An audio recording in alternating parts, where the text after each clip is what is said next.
Hey, it's Chronologically Gaming, the only channel that's perpetually retro because we're playing every video game in order of release. Joining me tonight is a very special guest. He's a video game enthusiast, journalist, collector. You know him best by his podcast, Player One Podcast, and Generation 16. Chronologically Gaming is excited and humbled to welcome Greg Sewart to the show. Greg, thanks so much for joining me. Hi, thanks for having me. Really excited to be here. Yeah, this is great. We got this together. Do you realize that we're going back in time to 1981, and this is kind of like a time capsule. It's August 1981, and we're going to play a few games based on where we left off, because we play everything in order here. How familiar are you with games from 1981? If it was on a 2600, I'm pretty familiar with it. Otherwise, this is going to be a new experience. Oh yeah, we might get to some of those. I don't know for sure, and neither does Greg, because the games we're going to be playing are whatever's next, and we haven't seen what's going to come up. So the last game we played was Gorgon for the Apple II. It is a Defender clone, and this is the same year that Defender was released in the arcade. I love how you could play arcade games at home. They weren't necessarily called the same thing, but you know, just get a clone out there as fast as possible. We're going to see a lot. We've already seen Pac-Man called 4 or 5 different things at home, at least from the home computer compared to the console. All right, so after Gorgon, let's see what our next game is. Nice. Looks like we're still on the Apple II, and this is Hadron. At least I think that's what he said. He was talking to us. We are seeing some of the games come on the home computer that are talking now. There's a little bit of a game snapshot. It looks really interesting. I'm not familiar with Hadron. Me neither. It looks like it's 3D. Yeah. This looks like this is Serious Software. So another one by Nasir Gabelli, maybe Nasir Gabelli. Front of the box looks awesome. Kind of reminds me of Asteroids.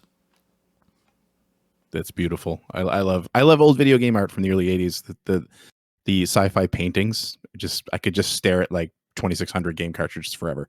Oh yes, the 2600 game cartridge is where it's at. And there's our back of the box. Looks like this is by Larry Miller. Way to go, Larry. Assembly language and compatible with the Serious Software Joyport. I don't know what that means. Maybe that means we'll be able to control it. And there's the disc. We'll be playing on 5 1/4 floppy disk. Hadron by Serious Software. Serious Software's pushed out some really good stuff for the Apple II. We've seen the best looking Apple II games and the wizardry of development for games by this company. So here's the manual for Hadron. It looks like, oh, nice. They're giving us a slight backstory. The Viking missions that took soil samples to detect life on Mars missed the big rock-shaped aliens. Well, now we're at war with those oversized pet rocks. They've managed to terrorize space with a strange assortment of ships, creatures, and weird asteroids. Hop in your cruiser and show them who's boss in this solar system. But the disc you usually would, and select how you want to control it. The object of the game, besides having fun, that's nice. Looks like vaporize the fighter's base and destroyed, vaporize the base. So basically just shoot everything. And I hope we have the controller plugged in correctly for Greg, because Greg will be the one that will be shooting it all. Ready. Looks like we can chase ships too. Interesting. Okay, so controls are paddles or analog, joystick, keyboard, or joyport, which looks like, Serious Software looks like they incorporated some Atari type joystick. So now you can plug in your Atari joysticks to this game, which that's the first time we've seen anything Atari joystick-wise into the Apple II. So that's pretty cool. Interesting control where it's like speed up, slow down, or hit both buttons together to fire. Oh, is that what it said back here? Yeah. I didn't see that one. Oh, okay. So one button speeds up, one button slows down, both at the same time fires. Okay. Gotcha. Looks like we got sound effects turned on and off by the sound key, pause, restart, steering. Okay, so we get to control how much we want the steering to control for us. And then, nice. They have the bad guys, enemy fighters, patrolling enemy fighters, returning enemy fighters, saucers. The graphics just look like blown up pixels. I wonder what the targets are on all of those. Is that where you can hit them?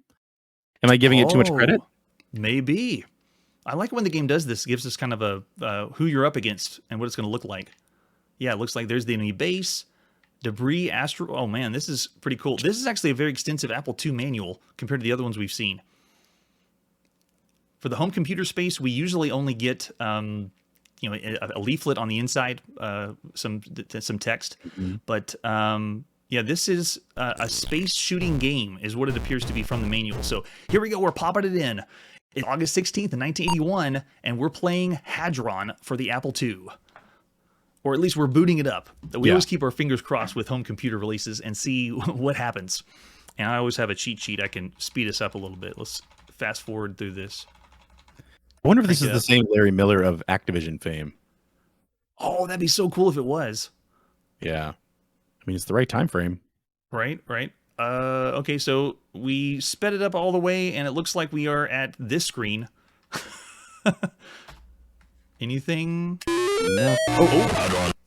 Oh, there we go. Push spacebar, and I'm in control. Oh, Greg, you have it? Okay, so Greg's in control. It looks like we didn't pick any joystick control, but it's working correctly. And if you're firing a shot, does that mean you're pushing both buttons at the same time? I am, yeah. It's, okay, so that's... Okay. I'm speeding up and slowing down, but it doesn't feel like it's doing anything. Maybe if you hold it down?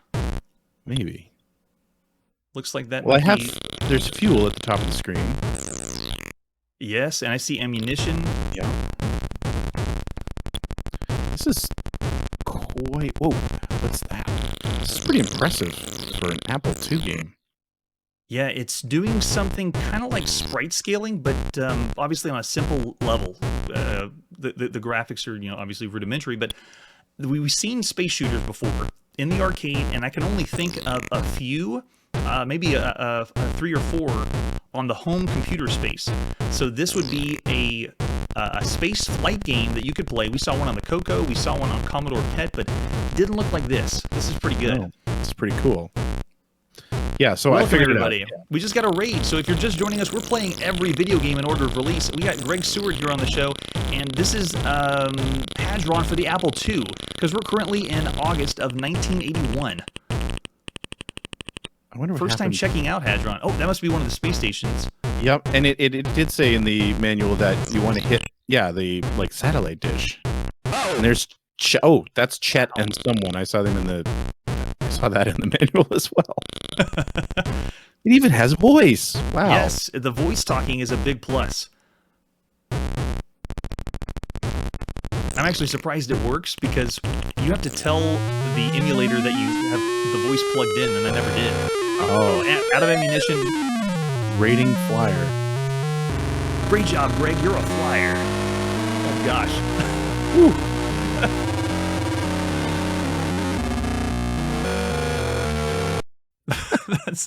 I was gonna cut off the music. That was the ending music. They were giving you this fanfare that was not really the best sounding. And from the chat, yes, the one on the Coco we played was Quasar Commander, and then on the Commodore PET we had a unlicensed Star Trek game that played like this, but just from this viewpoint. So as always, all the guests on the show get to rate the game. So for the time for the Apple II, what would you give Hadron? And just to clarify, this range is our broken range. And this is our bad range, and this is our average range, our good range, and then the best thing you could play at the time for whatever system it is. And so it's your preference, Greg. What do you think? I mean, I don't have a lot of experience with Apple II, but that was really impressive. So I got to say it's like a 4.5. Yeah, it was up there. It didn't have radar like we saw for Quasar Commander, but it played well. It looked like you were controlling it, well, smooth enough, moving the cursor around, but I'm with you. 4.5 for Hadron. That's really cool to play on the Apple II. The video clip was starting to play the music again. All right, that was awesome. So after Hadron, let's see what our next game is. Oh, cool. Oh, awesome. We've seen this in the arcades, and this would be the first time we could play Warlords at home on the channel. So cool. So this is for the Atari 2600. Let's take a look at the artwork for Warlords. Got 23 different games in here.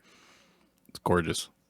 The artwork actually looks like the top-down fighting game that we played in the arcades. Not Warlords, it was just Warriors, where you swing swords. It actually looks similar because you're playing a knight. I wonder if they use similar artwork. But yeah, I love the artwork. Here's the back of the box. It's being controlled with the Atari paddle controllers. And we have the different game modes look like Catch and Ricochet. I think it's really interesting that there's a little teddy bear sticker on there too that says this game program contains additional versions for young children. We saw one or two others that said that. It's funny that they're saying, "Hey, for the kids, little kids at home, you can play this way." That's awesome, right? Because I think we forget that back then that a lot of these games were not marketed to kids; they were for adults. Right? Yeah. Not until we get to the Crash in North America, and then they have to remarket to children. That's a good point. And there's our cartridge for Warlords, and anything else, just a screenshot for us. Cool. We do have a manual. Yes, we got the original manual for Warlords. Awesome. With that excellent artwork. So cool. So what we'll do is, they did it again. Okay, so they're starting to do this kind of to compete with Activision.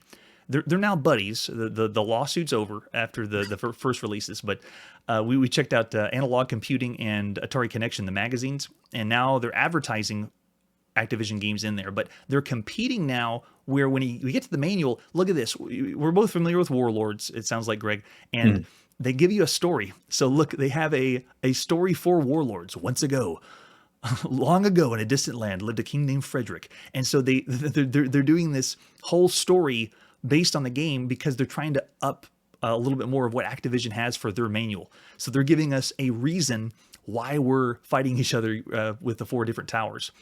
So you can see they go through the battle objective. And as usual, they give us a screenshot explaining, here's the castle. That's the warlord that we have inside. And then you're going to turn your knob on your paddle controller to move from left and right across the side. And this is great that I'm able to play this with a guest, because every now and then we come across multiplayer games and I just have to wing it or plug another controller in. This is one of those games that we can play with 4 people. And if I had more guests on the show, we could have 4 people that would be able to play this at once, which is awesome. Right, because you could plug 2 paddle control. You had 2 paddle controllers on one port. I forgot about that. I see the picture of it down there. Yeah. Oh, yeah. There it is Right. on the paddle control. Yeah. All right. So we have the different game select switches, and what the manual does is tell us the variations. We have 1, 2, 3, or 4 players. And then you can also do how fast the ball speed goes, shields. And there it is, the children's versions. Games 21, 22, and 23 are for the kids. And then they also give us some hints of how to play. Team competition too, that's awesome. And then as usual, it's a little sideways for us, but the manual gives us a matrix of which ones we can play and how. But we'll just refer back to the manual. I want to check out the first mode, and we'll go from there. So for different versions of Warlords, we have the European version and the North American one. We're going to go with the North American release. It is August 18th, 1981. We're roughly in August. We just picked 18th for this one. But this is Warlords for the Atari 2600. What is your experience with the 2600, Greg? Because you mentioned this is for 81. We had a 2600 when I was a kid. And like my dad had one. I don't know where we ever got it. I think it might have been something that was bought from my uncle at one point. But yeah, we had a 2600. We didn't have Warlords, but my stepfather had a ton of Atari 2600 games. So anytime we go visit him and my mom, my brother and I would just sit and play tons of Atari games. Pinball, Nice. Black Attack, Combat. Yeah, it was great. That's So great. I had a lot of experience with it. That's awesome. Yeah, mine was a hand-me-down from a yard sale. And then we got a bunch of different games, and then went to different yard sales and got more games. In fact, as a kid, that's what I thought yard sales were for. Let's go get Atari games in people's yards. All right, so we'll just do first game mode. I believe it should work. Looks like I got a paddle. I'm on the top left. It looks like Greg's in the top right. Yeah, so I'm orange right now. Greg is blue, and it looks like no one. It looks like this is the 4-player mode. So the green tower and the purple tower are nobody, even though I'm destroying my own tower. I was gonna say it's gonna be embarrassing if that green guy beats you. He's not even being controlled by anybody. Oh, get away! Oh. It's obviously going to take this game from the Breakout formula, but we saw this in the arcades. Great concept, great idea. We catch. If I hold the button down. Yes. Oh, okay, yes, so if you, right. I if forgot you hold the about that. button down, it'll catch and then throw it back. Oh, gosh, and I just messed myself up doing that. Try the bottom button and see if that one lets you catch. Try different button next time. I have to touch it first. If you try holding the bottom button and see if that works, or the A on your controller. Oh, we got rid of one one down. of them. There we go. There we go. Nice. I would go for the CPU, but I got to go for you. Sorry. Don't pick on me. Oh, no. Damn you. When I told one of my buddies about this stream and playing all these games this old, he goes, yeah, I'm not interested. I don't care. But if you play Warlords, I'm game. Stop it. Oh, we got two. Okay, I knew what I was going to try there. Me versus Greg. Top. Oh, there we go. Got it. Greg for the win. Okay, so for different game modes, we can refer back to the manual. I'm going to go back to this view, and we can check out the different ways to play this one. We have the ball catch, and then we also have the ricochet, and then we also have the children's versions, 21, 22, and 23, which means, looks like that would be, let's do 23, because that's reflect only, and it's 2 players. We can see how slow the game goes. So the very last game mode, and I'm just going to switch. You can see I'm switching the game modes up in the top right. And looks like, it's showing us on the right which players it's how for. many players? Okay. Nice. Was it 23? Last one? Okay, here we go. So this is the kids mode. Oh, everything's slower. Bottom right now. Oh, it switched you. Oh, and we have artificial intelligence. So there's actually something moving blue and green. But it's in slow-mo. They just slowed the game down. So for your younger brother or younger sister, this is the game mode you'd play in 1981. That's cool. All right, let's try speeding it up. Let's do a higher mode ricochet. I just want to see what the slow mode looked like. It looks pretty cool. All right, so switching it up again. Let's go to 2-player. I think this one was it's the next one. This one might be ricochet only, so no catch. Okay. But you can see. Oh, my God, that's it's team. You're controlling both, and I'm controlling the other side. Okay. Nice. Okay, yeah. So it's. Can we catch though? Let me try. Not hold it down. Oh, we can't. Okay, so it's still catch, not ricochet, with the same one.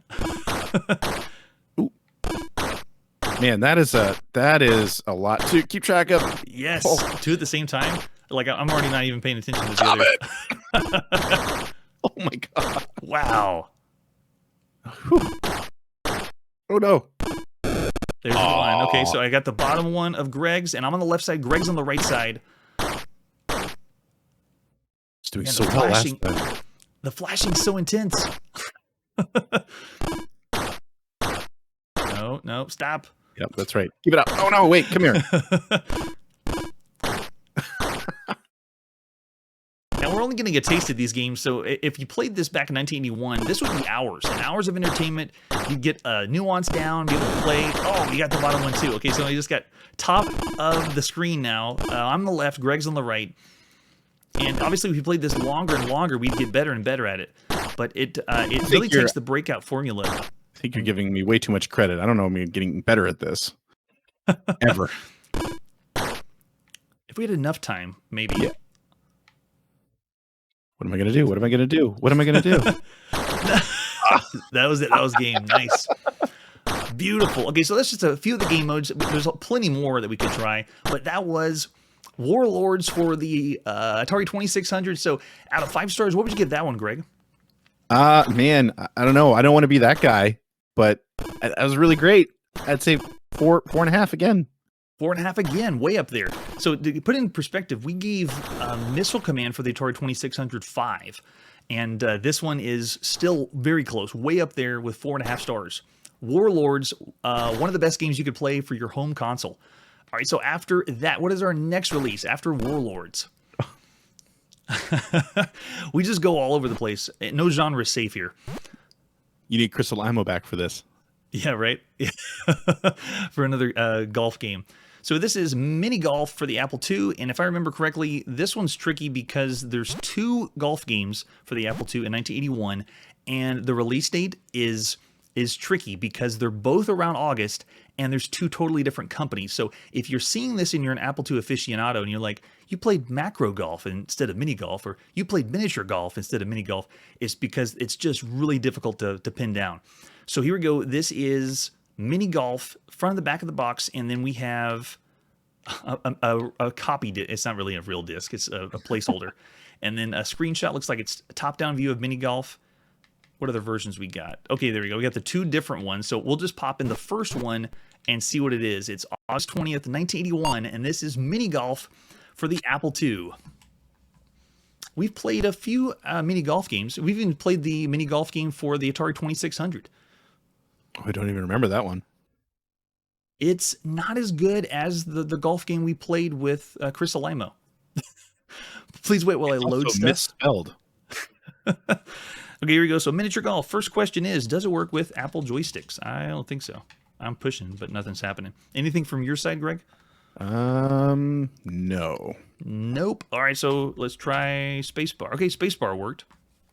Miniature golf. Do we want miniature golf instructions or quit? Let's do instructions because we have no idea what we're playing. Up to 4 people can play. This will appear on the screen. Yeah, the P means player, so type in the number of people that will be playing and push return. Okay, that makes sense. After you do that, the first hole will appear on the screen, and towards the bottom of the screen, on the left side, you'll see a white ball sticking out of the ball. It's an arrow pointing to the direction the ball will go when you send it off. You rotate the arrows with the left and right arrow keys, and when you get the arrow in the direction you want, you push a number from 1 to 9. Okay, and that would be your power. Okay. Each key has a different amount of force. The one's the lightest, 9's the hardest, and when you press it, it shoots the ball off. Okay, before you shoot it off, next to it, circling around, is the number of the player who's playing. Okay, so 1 or 2 players. And it looks like there's ramps, water traps, doors, all kinds of stuff to avoid. At the end of the game, all the scores are listed, and they'll show scores and go back to the first hole again. Okay, there you go. So here we go. We're going to play some miniature golf. If it's keyboard only, that means Greg won't be actively controlling it. Looks like it's asking for a player. We'll do 2 players.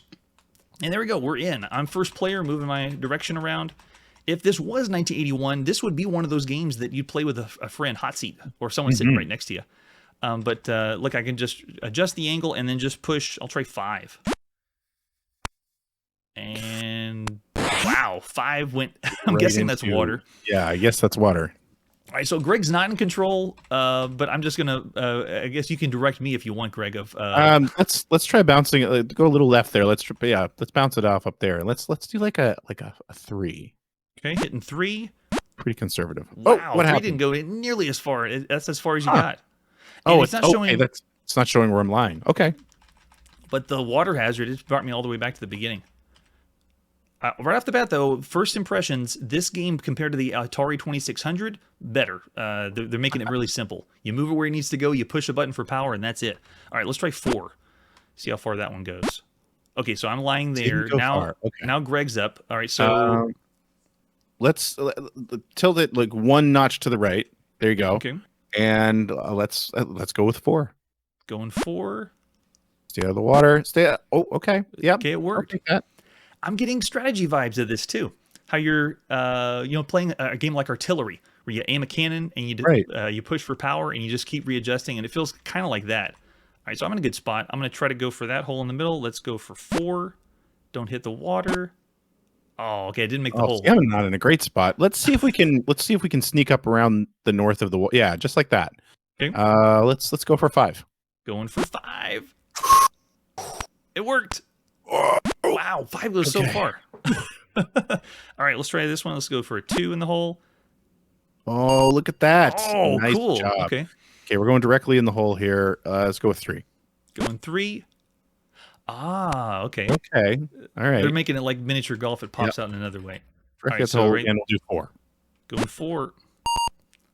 Got it. Nice. Right. Okay, this is very playable for a computer game. Works really well. Yeah. And as far as miniature golf, Greg, I think this is only the 2nd or 3rd golf game ever we've played on the channel for miniature golf. Real golf, we were probably 8 or 9 golf games total. All right, so I'm going to go hitting off first. Let's go big or go home, hitting 9. How far does 9 go? Exactly what I was thinking. Oh, okay. Oh, my gosh. Yeah, the drawings that we see on the screen, I don't know exactly what everything represents. I'm guessing that's, we figured out water, but inclines and ramps, I'm not sure. Let's, is that the angle you used? I was right here. Yeah, 1 notch to the left like you just had there then. And we're going 9. We're doing it. 9. Nope. Oh, I bounced Same off the result. other. Oh, well, wait a minute. Wait. Whoa, whoa, whoa. Oh. What about no? Okay. Yes, that's true. I saw the chat. It's like we're swinging it with a golf club instead of a putter. Okay, I'll go here. Let's try 8. There. No, nope, stop. Oh, that's a wall? So the white Hard thing is wall. not... Okay. Oh, that must be a ramp. I think that's supposed to be showing you that that's actually going down a ramp because the ball sped up a lot when it went down there. Look at you. What? That was... I can't... Okay. I don't even know what happened. Let's try that angle you've got right there, and Right we'll here? go. Okay. We'll do it. We'll do an 8. Go an 8. There, okay. Waiting for... Come on. Come on. Oh, I just missed it. Oh, it's almost like we're playing pinball here. So you got to make it in one of these, I guess, to get down there, right? Yeah. Let's aim for that one, and let's do a 6. 6. Probably hop right out. Okay. Oh. So now we know it'll hop out. Oh, one of them's fake. That's Okay. what happened. Oh, is that what it is? I just Yeah. assumed that it might have hopped the cup. Yep. That one to the right. Keep going all straight on. Yep. No, I think we still need to go through one in the north or the south to get to the center. Oh, okay. You want to go north? Yeah. Yeah. And we'll do like a 4. 4 it is. There There we it go. is. Cool. Oh, now we pretty get neat. the classic windmill. Yeah. So for a taste of mini golf, that's the very first one we've ever played on the Apple II. What would you give that one out of 5 stars? I'd call that a 3.5. Nice. Above average. Yeah. I'd play Really that. good. I actually think 6-year-old me would play that. I actually think the keyboard control worked better than the joystick. I'm glad they didn't give us the joystick on that one. Yeah, right, you so need more precision for that. So Definitely, yeah. All right, so having a blast in 1981. This is our next release after mini golf for the Apple II. Ooh, cool. Our next release is Asteroids for the Atari home computer, and we've already seen this on the 2600, the home console. This is the official release, but for the home computer space. So cool. Okay, so let's take a look at the artwork. Here is the front of the box for Asteroids. beautiful. I don't think that's the same artwork we saw for the 2600. I think it's a different one. I think you might be right. That's awesome. And as usual, the back of the box gives us the 400, 800. Put your cartridge in here. You put it in that spot. I love the 2 cartridge slots on the 800. Yes. I just love that it does cartridges. The disc and the cassette tapes, man. Oof. But do you have 8K of RAM? Are you rich? Are you rich enough to have 8K of RAM? If we have we're going to play on the 800. We'll pretend you have the 800, and your parents bought it for you, and I'm going to your house. There's the cartridge for Asteroids, and there is it does have the disc. So if you have the 5 1/4 floppy disk, that's what it would look like, and then random pictures of asteroids for your enjoyment. And we do have a manual. Here it is, the manual for the Asteroids for your home computer. I'm looking to know if it has game variations. Wow, lots of I assume it supports a controller. Because Asteroids it's has got a button to deal with, Yeah. right? So One of the best draws of the Atari home computer is you could plug in. We just played Warlords. We took those controllers and we plugged them into the home computer, and they work. right. And we had another story. Asteroids surround you. Trapped far from home, your embattled spaceship hurtles toward its doom. Yes, Atari's still doing the give them lots of story. It's awesome. Other players can be trapped with you. 18 game variations. 18. That's cool. For the home computer, that's actually awesome. So everything else we see going from Atari 2600 to the Atari home computer is essentially like going from the 2600 to the 5200. It's really similar architecture. So it's not going to be the same game. And honestly, the 2600, I wasn't as impressed. When we played it, the asteroids didn't really scatter and have gravity. They just kind of stayed in one spot or traveled up and down. Yeah, that's right. And they just sort of moved a little bit to the side each time, right? Like they didn't have any really radical flight path. No, yeah. So it was kind of simple, and I can't remember the score. We can look back, but maybe this one would be better. So they're asking us about equipment. There we go. Plug in those Atari controllers into it, yeah. And then after everything's properly connected, it tells us about how to control. So, I see. Pulling back is the shields, hyperspace, or flip over, and that depends on the game mode, I guess we pick. Okay.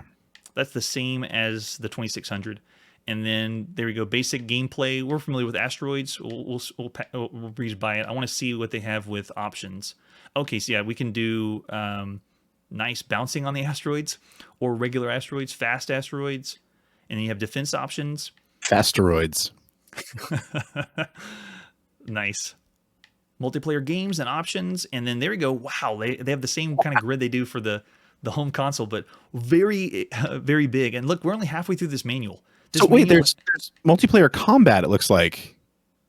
No way. On the 2600, we could not play the same time. It was still alternating play. And co-op, too. Huh. What? Okay, we're going to check that out. So glad you're here for that one. I love when we get something like this for a 2-player game. All right, so we have lots of different game variations based on which files they're on, but we're going to load the cartridge version, the faster one. This is August 22nd, 1981, and we're playing Asteroids for Greg's Atari 800 home computer. You're overestimating how much my father made every year. Yeah, I was from a poor family too, so yeah, I'm with you. We're here, and the starting screen does exactly what the 2600 does. It gives a little kind of attract mode, like the arcade. And then if I push Option, if you look, here, I'll switch our space for us. All right, I'll keep it there. You got to look behind my head. There's an option space for me for the console itself. And when you push that option, it switches what game mode you're playing. You can see down at the bottom. There's a 2-player patrol, and then we have 2-player combat, 3-player patrol. What? Wait a second. Yeah, it was up to 4 players. Wow, that's awesome. 4-player patrol, 4-player combat, and then recycles after that. So if we do 2-player patrol, I guess that's you and me controlling at the same time. Let's give that a shot, and let's start it up. Okay, so here we go. I am green on the left. Greg is red on the right. And yeah, it's working. If you hold back, Greg, that's your shield. Fly into an asteroid. Which is the controls for... Oh, I was going to say, are you out already? Darn. Okay, that's good. I'm glad you're back. All right, so they're giving us the control of, like, the Asteroids Deluxe, because we can use our shield by holding back on the joystick. Oh, right. Shield. Okay. Now, can we attack each other? No, I just tried to shoot you. Not that I'm trying to be that guy, but yes, it was a test. It was research. It was in the name of research. That's awesome. So this is a co-op Asteroids, the very first we've ever seen. The arcade did not have that. Asteroids Deluxe did not have that. And the Atari 2600 version didn't have that. This is awesome. This is co-op Asteroids. Great. Yeah, so I'm the green ship. Greg is the red. It actually plays a little bit better than the 2600 too. We're getting more gravity effects from the asteroids. Smaller asteroids floating around. Oh, this is so cool. Co-op Asteroids is, I would say, one of the biggest hits to be able to play this at the same time with somebody. And let's work together. Shooting the asteroids, that's so cool.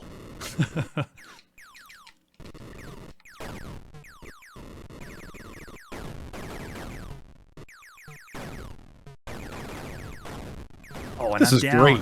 Yeah, this is so cool. I'm trying to see where lives are, because I just died, and I reappeared. There are 2. The 3 didn't go down? Because I've died once as well, and we're both at 3. Let me do a suicide and see. Okay, yeah, it is our lives. I'm now down to 2. They start us with 4. Pretty cool. Yeah, that's it. Oops.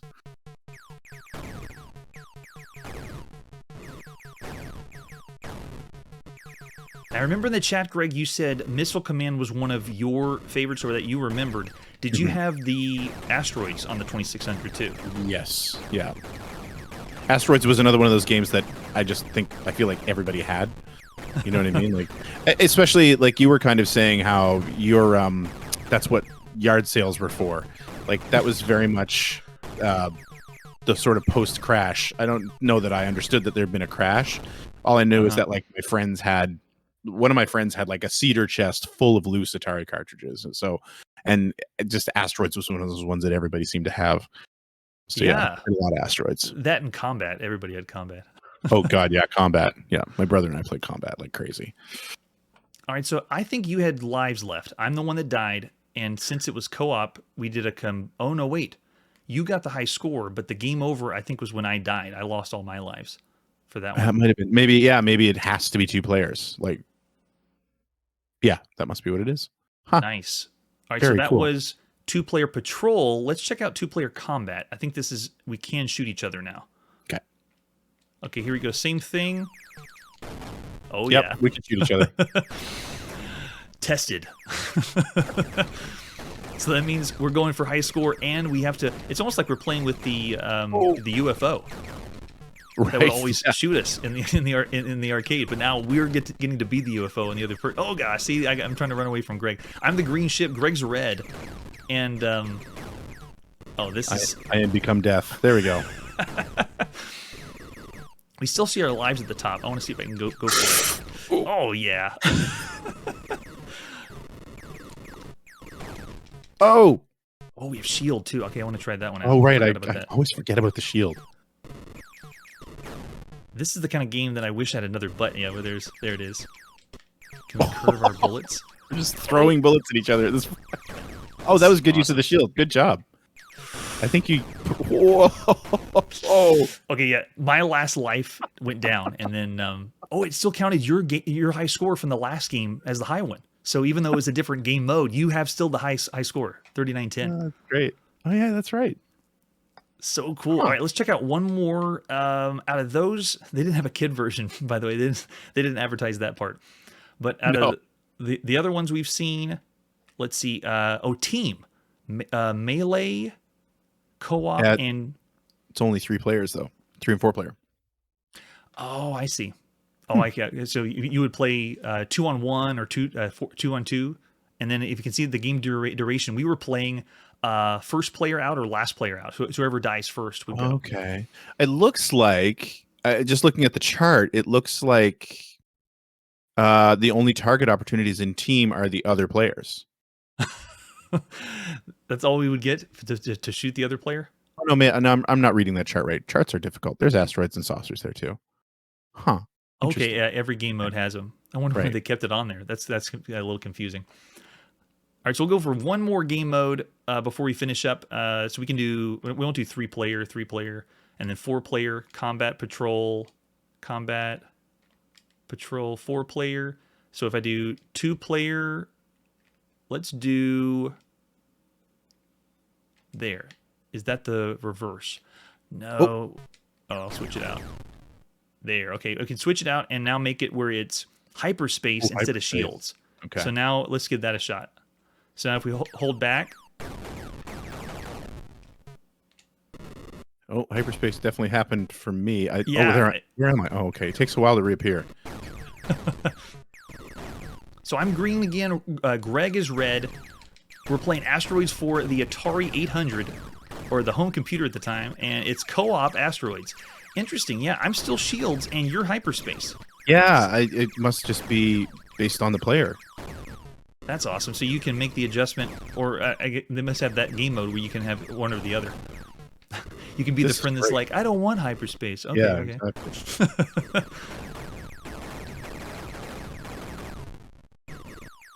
Well, this is a blast to play co-op Asteroids. It kind of makes me realize when we have an arcade game that's alternating play, what are they doing wrong? Because you can do this at home, at least on the home computer. No kidding. And I think we're doing last player out. There's the UFO. Oh! Okay, so you still have lives, so we're still in. That means it's down to my life. Oh, where the UFO's gone. Interesting. You notice how it speeds up when the asteroids are gone? Like the we're bogging down. I didn't notice that, but yes, you're right. All right, so I am out. Okay, so it is last player out. Okay. Yeah, now it's doing last player out. So Greg's still in. Asteroids are closing in. He's going for another high score. Oh, is that? No, that's hyperspace, right? Yeah, the hyperspace really takes a while to happen. Just give hyperspace a sec. Yeah. Loading.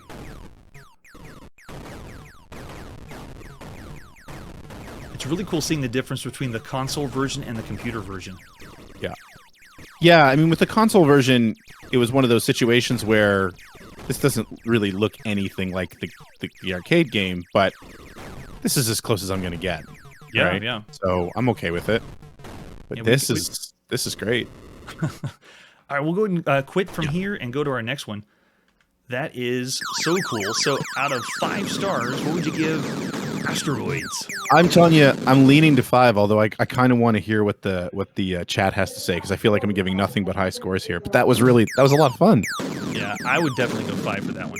Yeah, but yeah. I think it has to be 5. Yeah, there's one. 5 all the way. 5's all the way. All right, so an impressive game for the time in 1981. Let's see what our next game is. The Miser's House. All right, so for those that tuned in last episode, we saw the release of Microsoft DOS, and here we go. We saw Microsoft Adventure, and this would be the 3rd DOS game that you could buy for your IBM PC. The Miser's House looks like it's just a text adventure game. Let's see what images we have. Oh, we don't have a box for this, so it may be a homebrew. Yeah, it might have been in a plastic bag. Right. Or on a magazine. So it looks like we're going to play this using the emulator called DOSBox Pure. Looks the coolest too. All right, this is the Miser's House, the IBM version by Tom Crowley. So way to go, Tom. And looks like we're exploring the Miser's House. To play the game, type commands and see what happens. That's kind of what we do with all text adventure games. Nice. To move about, type the initial and the direction in for north, south, east, and west. Use 2 words. So we're using a 2-word text parser. Pick up things by typing get rope, get knife. Drop things by typing. And other words are look, inventory, say, and score. Many other words work too, but you'll have to discover them. Oh, great. Thanks. Try and find and get all the treasures and try to escape from the house without losing your life. So here we go. You're in the front porch. There is a mat here. Obvious exits are north. So it looks like we're doing a very, very rudimentary adventure game for 1981. It's your keyboard, Greg. Tell me what to type.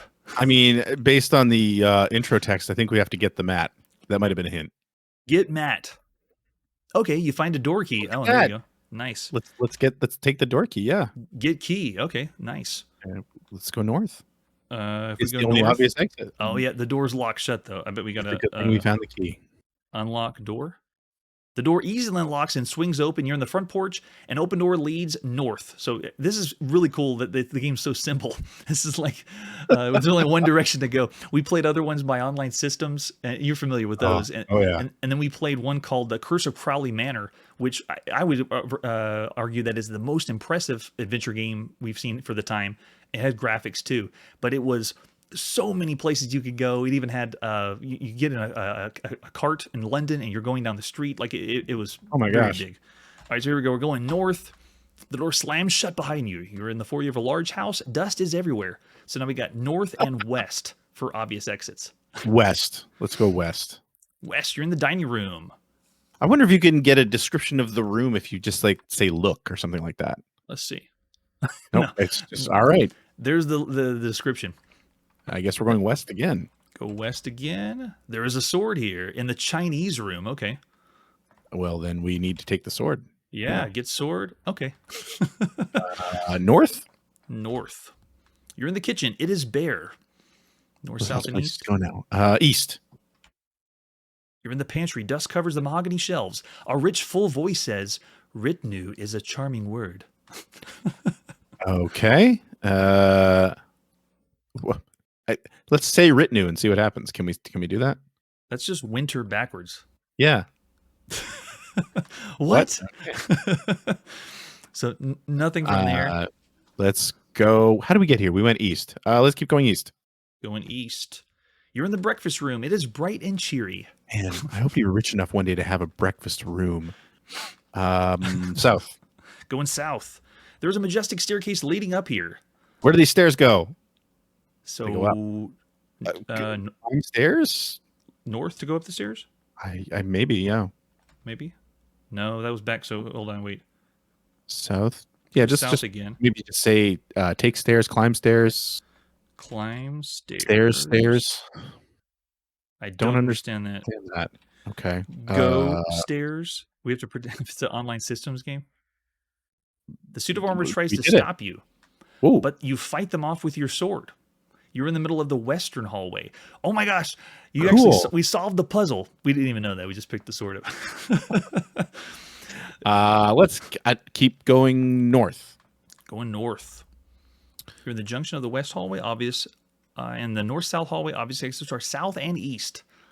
Let's head east. East. You're in the center of the north-south hallway. And wow, okay, so we obviously know it's a big house, similar to Mystery House, and this would be one of those games that you plot the course of playing. But as usual, we only do a little taste of the game. I would say for the other games we've seen for the time, that is so simple. It actually works for us to play, but we've seen Zork so far on the channel. We've seen Cranston Manor is the newest online system game, so that's where we're on. That's where we're at right now. Right. We haven't seen what's past that except the Curse of Crowley Manor, which is done by Adventure International. So out of 5 stars for the time, what would you give The Miser's House? I mean, the fact that we've already got graphical interfaces for text-based games, I'd say probably a 2. 2, yeah, no problem. I'm with you on that. So 2 stars for The Miser's House, our 3rd ever Microsoft DOS game or PC DOS game. It's either one of those. All right, so after that, let's see what our next game is. All right, we're back on the Apple II. Borg. I thought it said Boar for a minute. I'm like, that's a weird thing to name your game. This game is a bore. All right, so the video snapshot looks like it is Berserk for absolutely. the Apple II. But of course not. It's Borg. That's what it is. So here you go. Let's take a look at the artwork for Borg. Hey, it's by Sirius. Another one by Sirius Software. Okay, I have high expectations. Yeah, good artwork for the front of the box. Wait a second. I know that guy. We played a game, or tried to play a game called The Dark Forest by Sirius Software. I couldn't get it to load. I tried 4 different ways. It never worked for us. So that guy, though, he just stayed on the screen. It booted up, and it froze on him. So I wonder if it's like the Sirius Software mascot. Oh, it's Grud. Yeah, it says right there, Captured in the Dark Forest by Dan Thompson. Taxidermy by Tom McWilliams. Oh, and Dan did this one too. Okay. Interesting. Nice. So a new hope for eliminating Grud. Secluded in the heart of Castle Grundonia lives Grud, an evil creator of the strange creatures which have been terrorizing the Grudonian countryside. So is this like a sequel then to the Dark Forest? You're going to destroy the other aliens maybe? It's part of the Dark Forest verse. Yes, right. The deep lore of the Dark Forest verse. Okay, so we got some instructions. We put the disc in. Different control modes. We have paddles, joyport, again, the joyport, or the Apple joystick, or the keyboard. And then you can also change controls. Looks like we got dragons here that you can shoot. And then we have Borg. Grud watches each room by remote control, and if all is not going well, they summon Borg. When you hear this, you know it's time to run to the next room. Oh, it's kind of like Evil Otto from Berserk. Yeah. They're going to do the same thing. And then the Grud remains in his headquarters throughout the game. The object of Borg is to reach the Grud, destroy him, and escape back through all the castle rooms. So it's going to go room by room, just like Berserk. And they have different things that are going to be in the room. And then they show us, as usual, what you get for points for scoring. And that's interesting. So that was not really a manual. It's what was right behind the picture of the... So in between this, you've kind of unfolded that. And that was what you got. And there we go, Borg, the 5 1/4 disc that we'll be playing on with the alien Grud, which now I want to play Dark Forest. I want to get that one to work. All right, let's pop it in and see. Here we go. It's August 25th, 1981, and this is Borg for the Apple II. And I believe you have the COM, Greg. Let's see if... Yes, never before but now. Borg made fidelable by the same person. Oh, it's already cut us off. Oh, that was a crack. That was someone advertising there. Crack screen, right? Yeah. All right, there we go. Borg, written by Dan Thompson. Way to go, Dan. Sirius Software. Any control yet? All right, so let's try keyboard first, hitting space. Oh, there we go. Let's do, for controls, we'll do joystick control. So I'm pushing 3 on the keyboard, and are you live? I am live. Nice. Okay, so Greg's plan really looks like Berserk, especially the character model. Yeah, I mean, the only difference is all the diagonals, basically. I'm curious to know, do the walls electrocute you? I'm afraid to touch them. Oh, let's try touching them. Yep. Oh, of course they do. Man. Okay, well, yeah, that was on me. The last Yeah, one we played on the Atari 2600 from this viewpoint was Castle Wolfenstein by Silas Warner of Muse Software, and that one electrified you when you touched the walls too. nice. All right, so it looks like you just move through. Very slow paced, but you move through, and then eventually you get to killing all the dragons. Oh, you have barriers now. Oh, Oh, there it is. here Wow, they comes. talked. Yeah. The Borg's coming. Oh yeah, they're doing it like Evil Otto. So you just move to the next room Oh yeah, he's just bouncing. Wow, it is Evil Otto. in dragon form.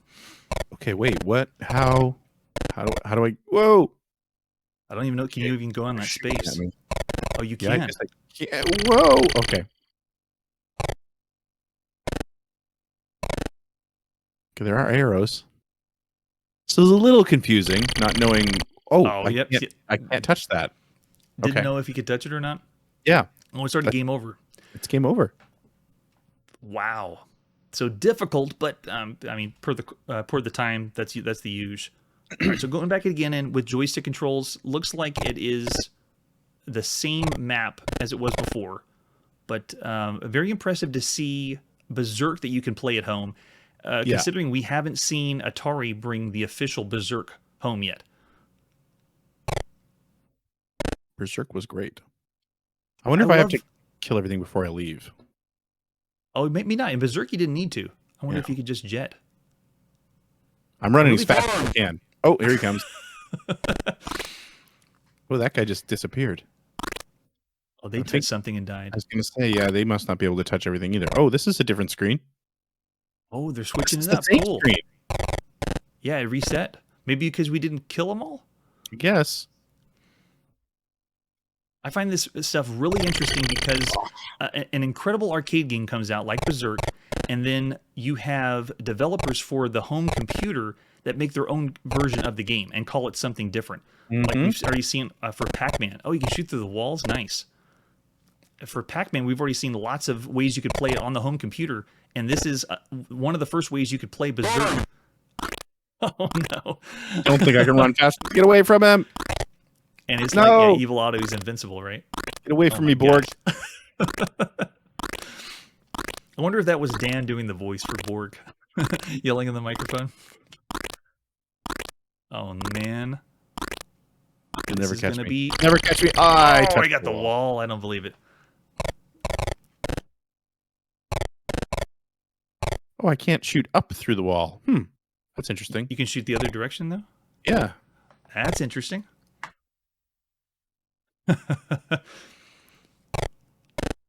I enjoy these home releases that aren't like official ports because they always have some flavor or something that they're adding to the game that wasn't there in the arcade version.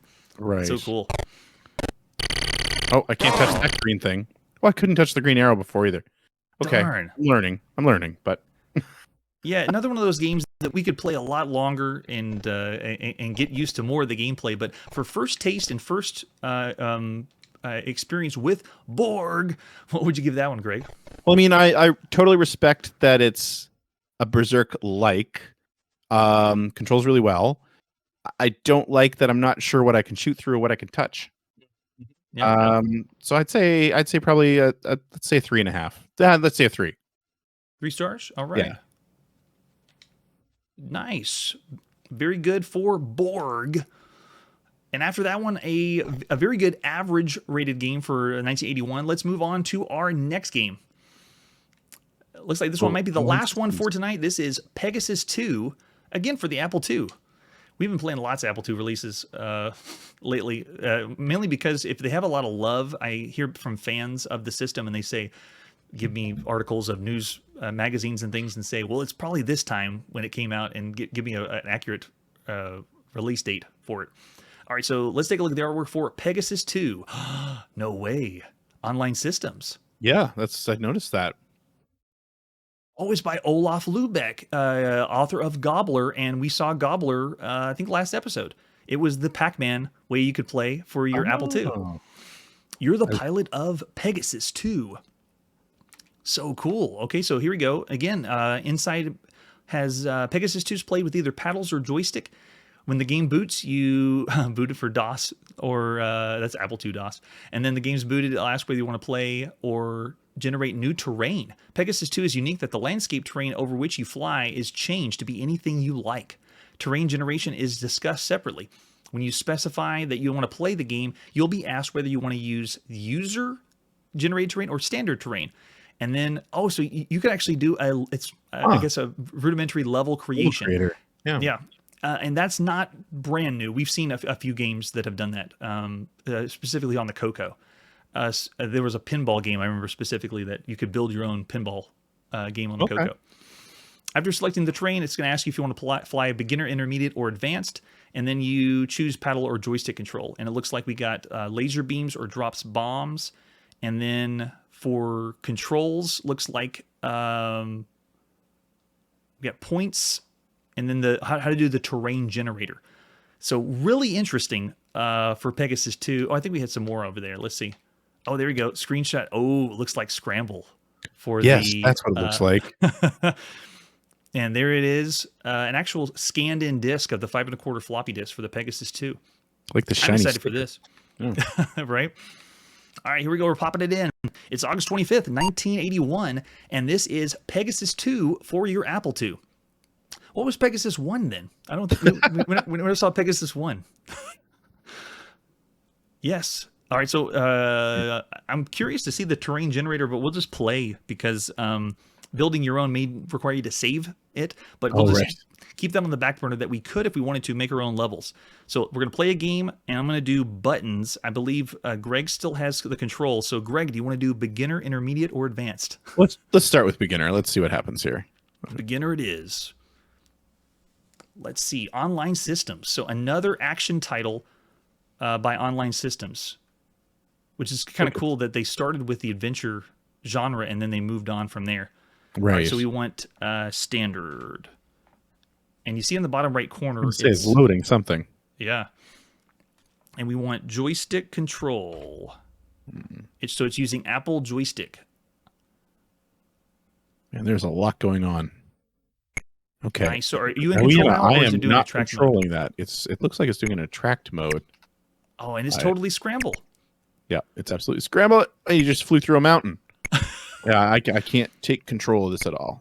Okay, let me get started. I'll push spacebar, but yeah, it's scramble. This would be. I'm trying to think of the other releases we've had, because we had Scramble and we had Super Cobra in the arcade, and for the home computer space, I can't think of.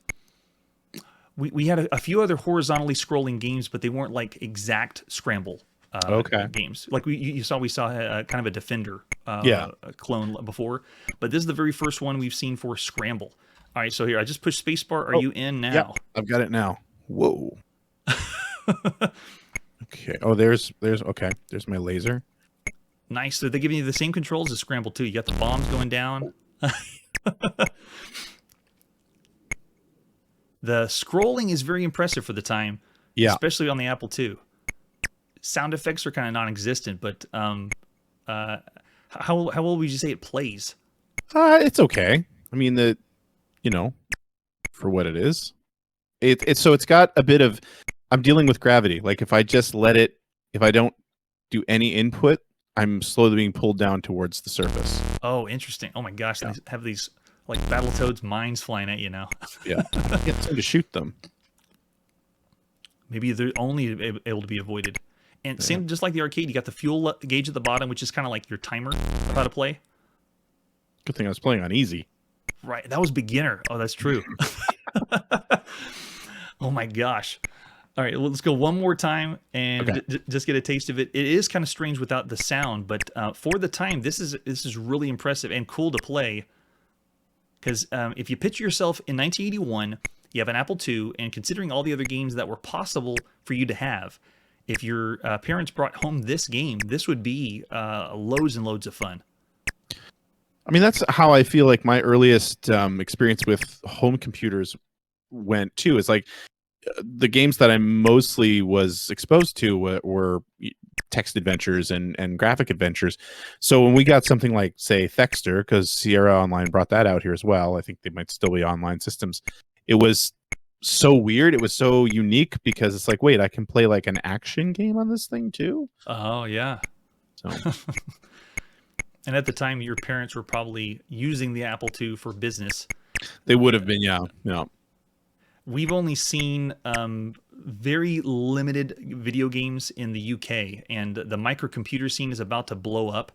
And we're going to see Commodore VIC 20 and the ZX81 pretty soon. And whenever those games were marketed in the UK, it was, hey, get this computer for your home, for your kids' education. So it'll help them, be smarter with computers. And they had a whole campaign in Europe about where the future is going to be with computers. And all those kids that got the computer bought by their parents said, "Oh, I want to play games on it. Where's Jet Set Willie? Let's play that instead."